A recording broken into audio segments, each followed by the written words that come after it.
Hi everyone, welcome back to my next video. As you can see, we're doing something a little different. We are around the world in different time zones. I am in Arizona right now as I'm shooting this, and let me introduce to you Lars.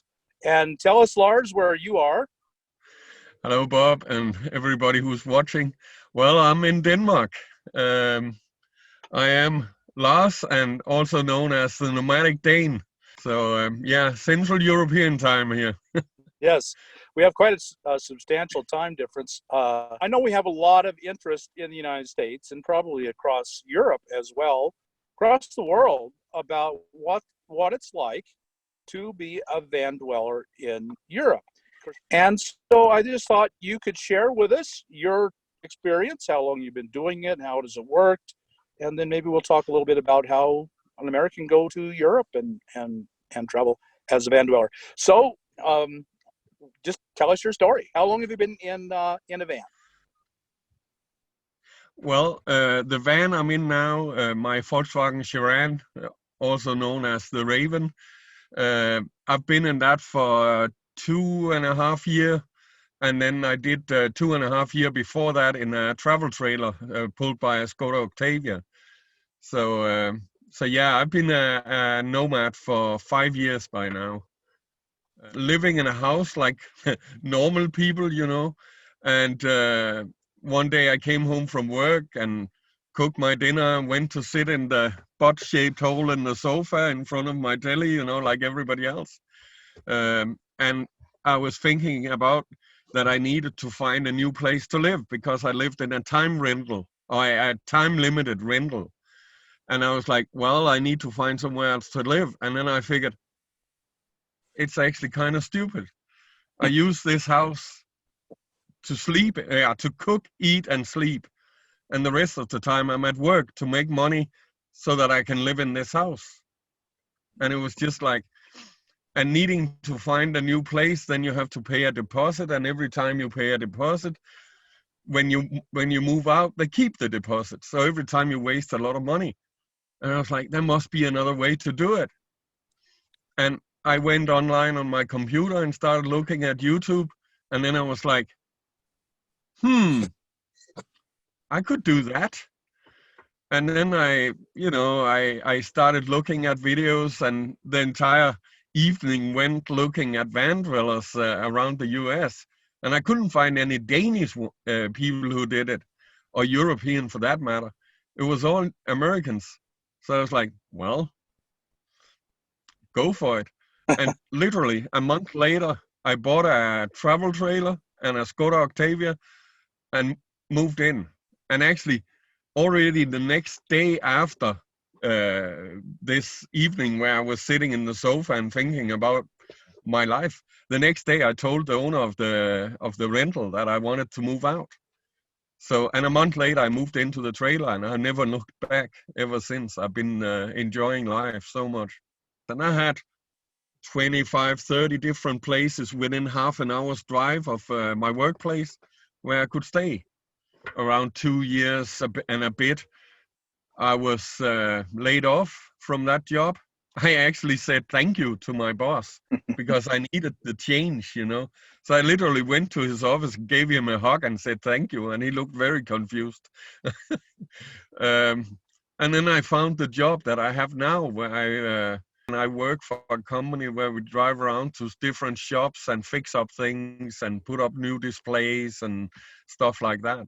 So that for real it made me nomadic. That was like, after that I could drive to a new site, a new location every day and work in that place, and then after work go to a new place and work in a new place the next day, and it's terrific. It's really great. Well, for us Americans, our first thought when we hear your story is, were you hassled? Did you have a problem finding a place where you could park? And if in the United States, we have what we call the infamous knock on the door in the middle of the night saying, hey, you can't park here, you got to move on. Was that part of your life? Well, in the 5 years that I've done this, I've had the knock several times. I think 6, 7 times. But most of the times they ask me, "What are you doing here?"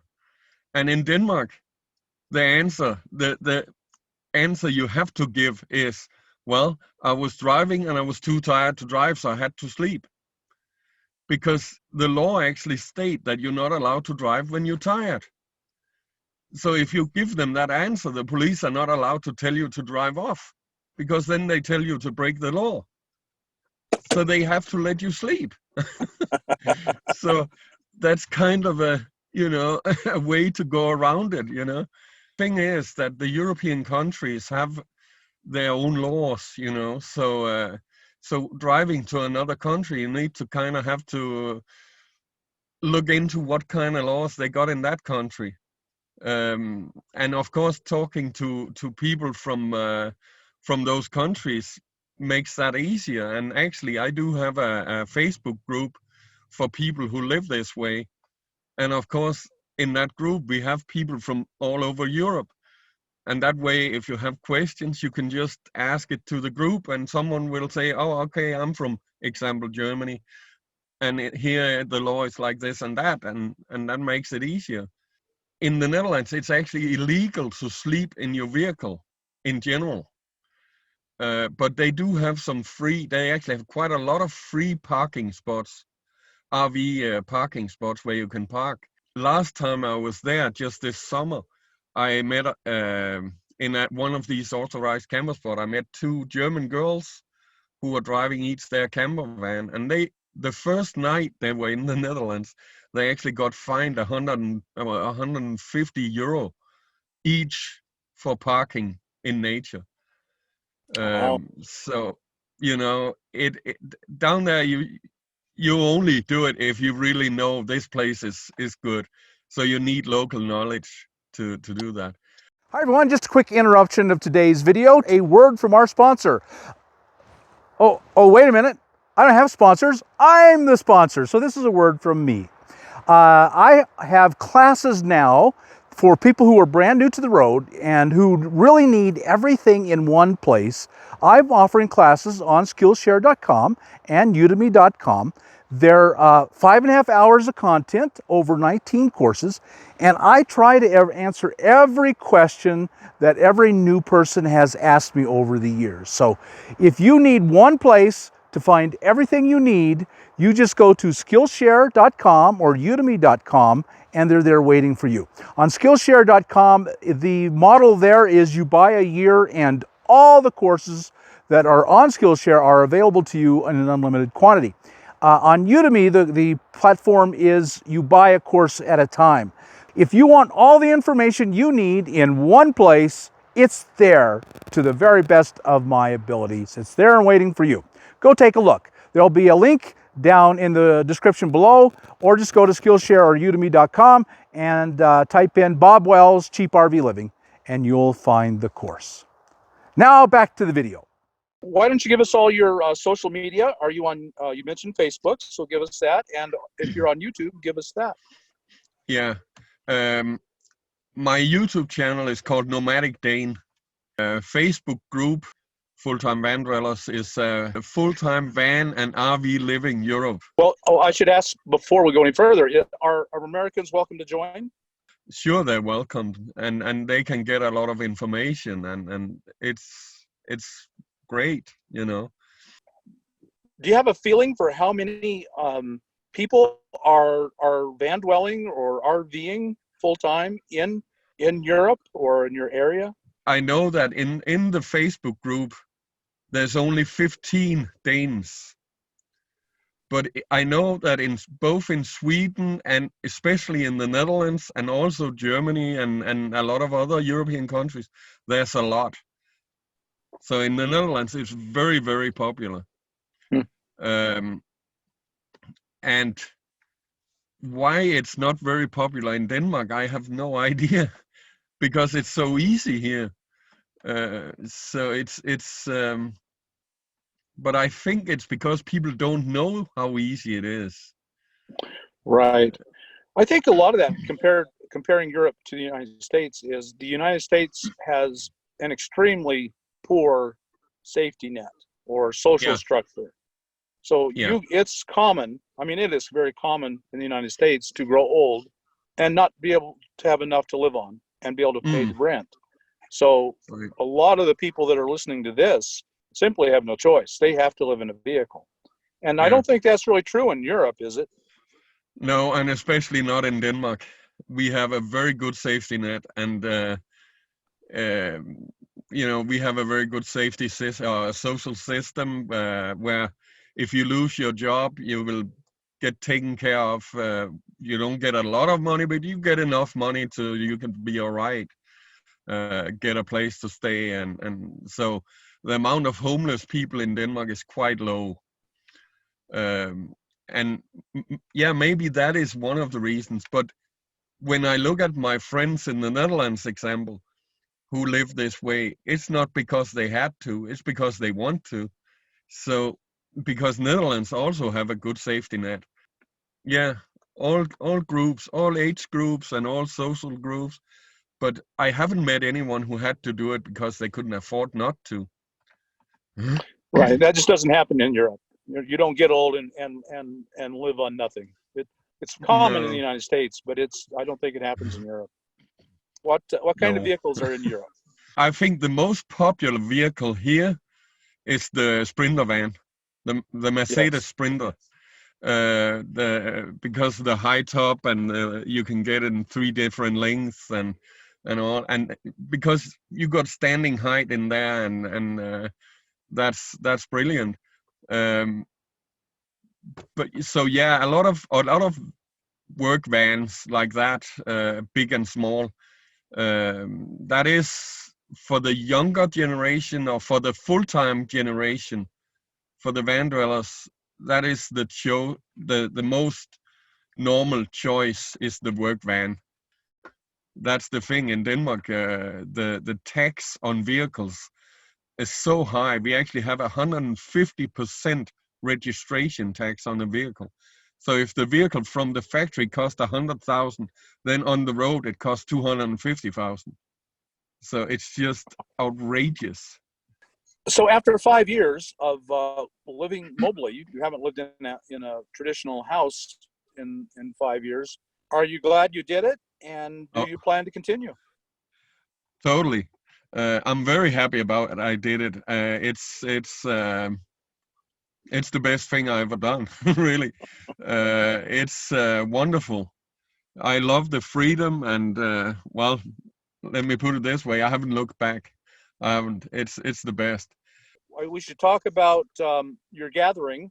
Yeah, Are you going to do it again this year? Well, the summer's over.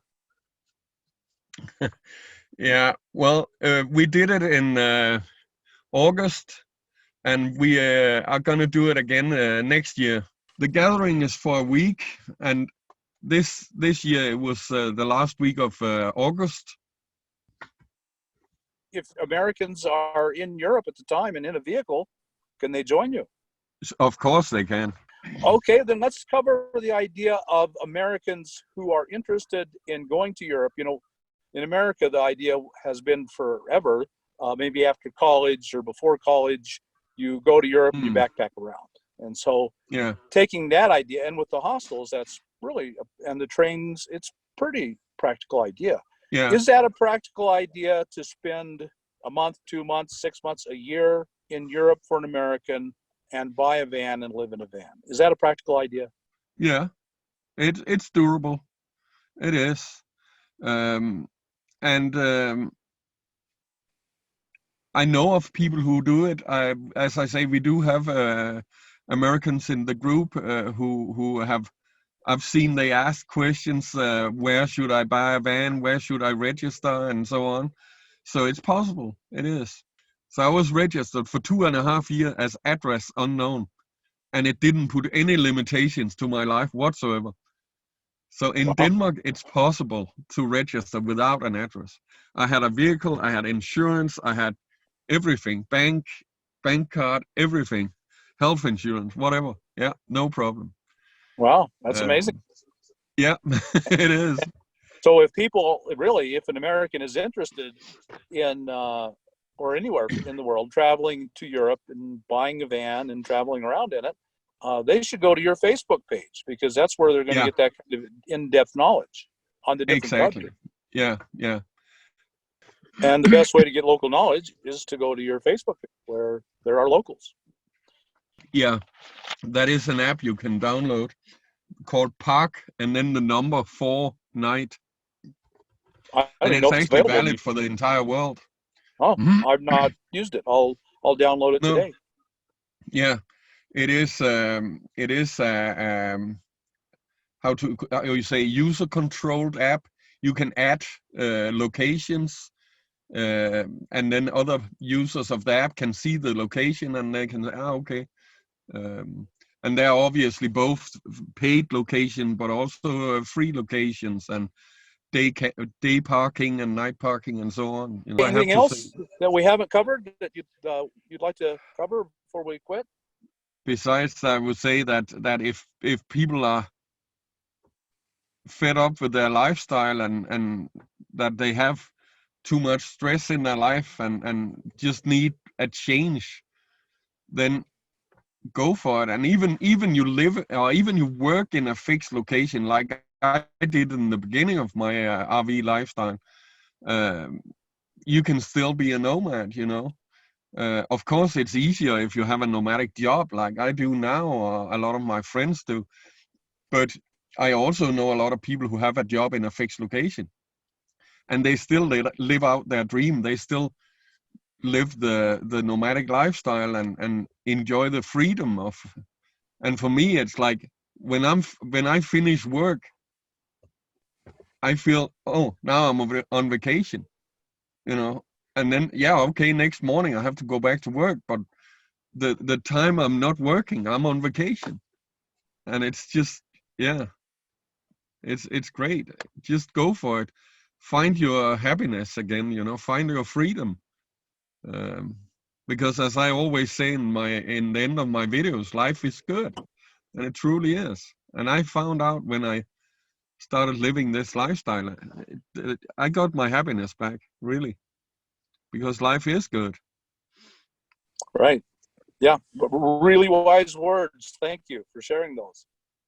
Well, Yes. Lars, thank you so much for informing us all about van dwelling and RVing in Europe. I'm sure the audience will really appreciate that. Everyone, go and join his Facebook group if you're interested in that, and subscribe to his channel and learn all about our brothers and sisters in Europe. Yeah. So thanks again, Lars. I really appreciate it.